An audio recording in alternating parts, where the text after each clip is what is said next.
Now, first, let me start with the constitutional conservative. Yes.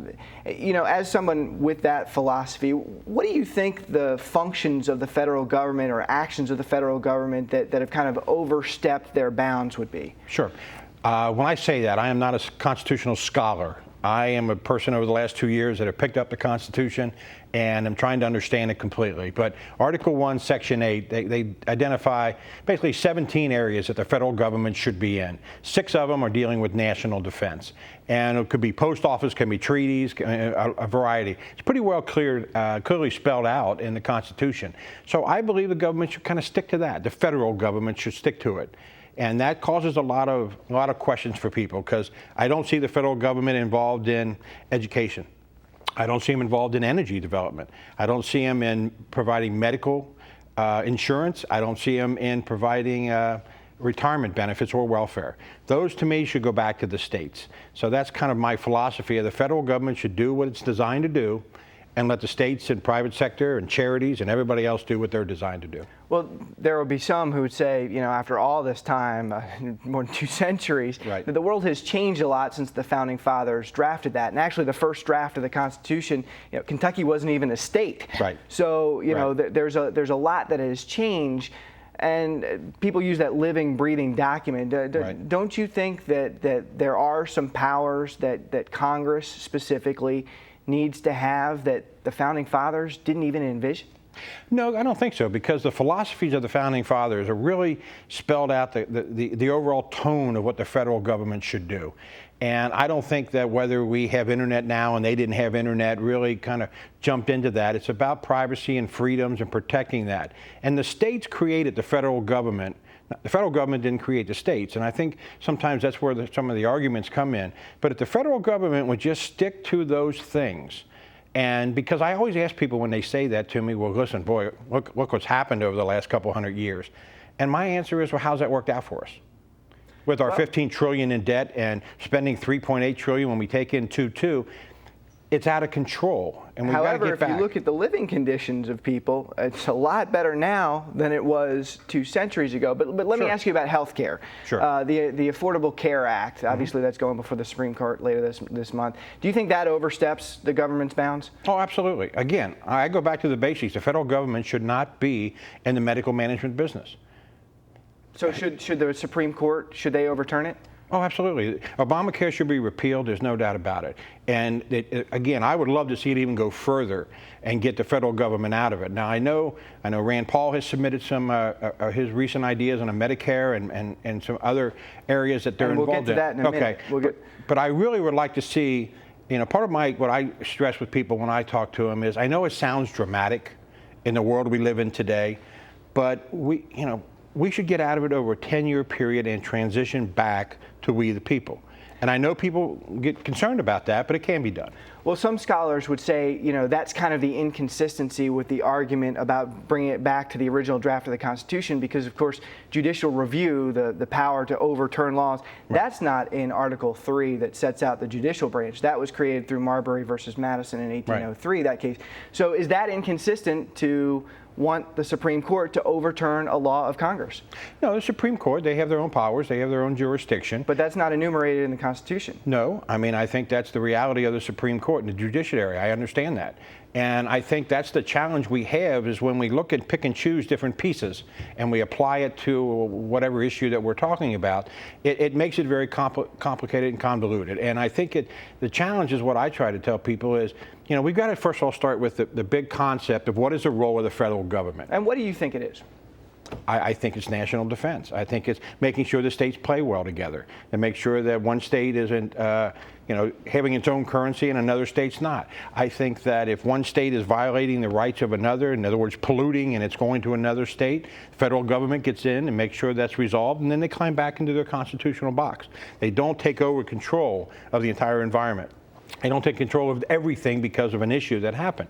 The federal government should be limited, and I think that's the hardest thing that I run into people, because it's gotten so big that And anytime you even mention one item that we should deal with, there's 10 billion reasons why we can't do anything.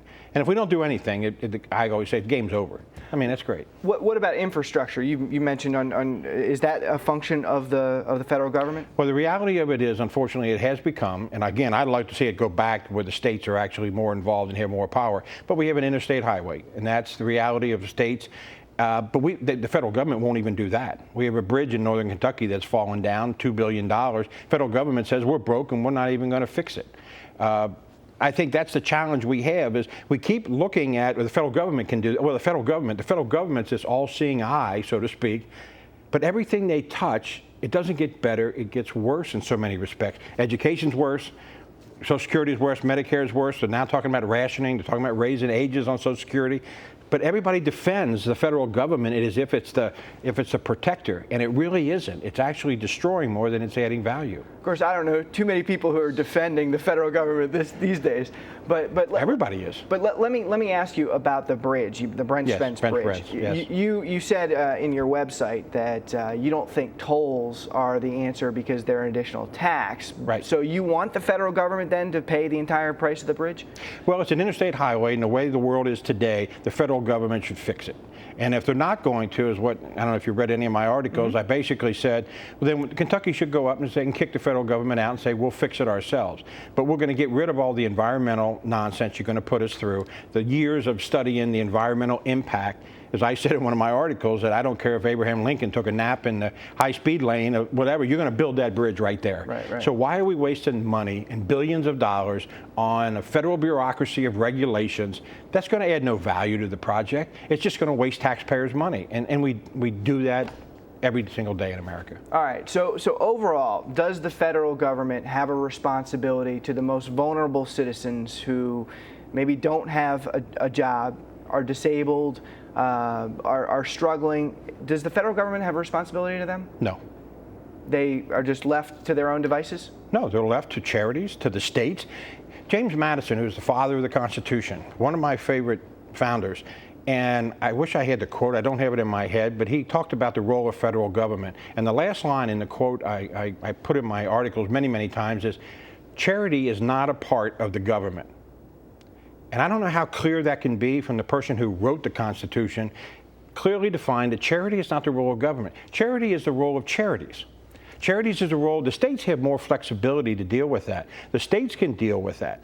The federal government has become the nanny state, and they take care of everything. I don't believe the federal government should do that. So do you consider programs like Medicare and Social Security to be government charities that should be ended? That's correct. That's what I mentioned earlier. I think Medicare, Medicaid, Social Security, those are all big federal bureaucracies that are broke.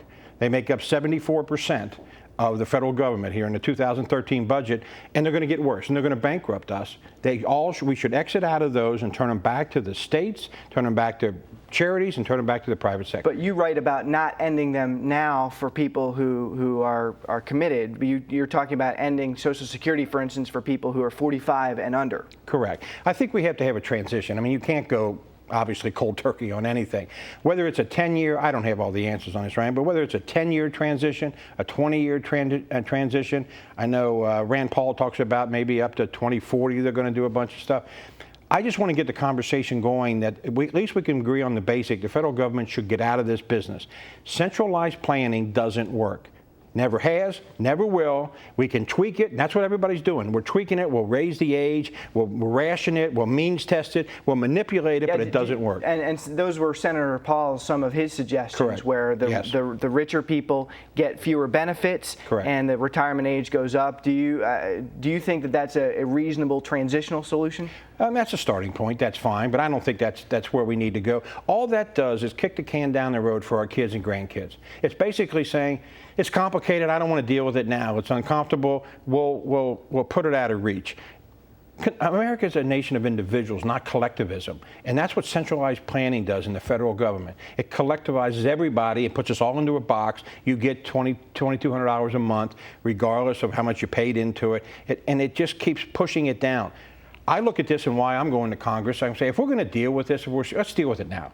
And let's just go, it's a hard decision, it's brutal, but let's not push this off to kids and grandkids, and they'll finally have to figure it out. We'll be dead and gone, and we don't have to mess with it. And that's all that does. It all leads to the same place. You start with rationing, which is what some of it means, testing, and then it'll end to welfare, because we only have so much. You get it, you don't. I know I took it from you, but I'm not giving it. I'm taking your money and giving it to them. Bad stuff. All right, well, Mr. Wurtz, we've got a lot more to talk about Great. over these next 2 months of the campaign. I appreciate you starting out the conversation with me today. No problem. Thanks.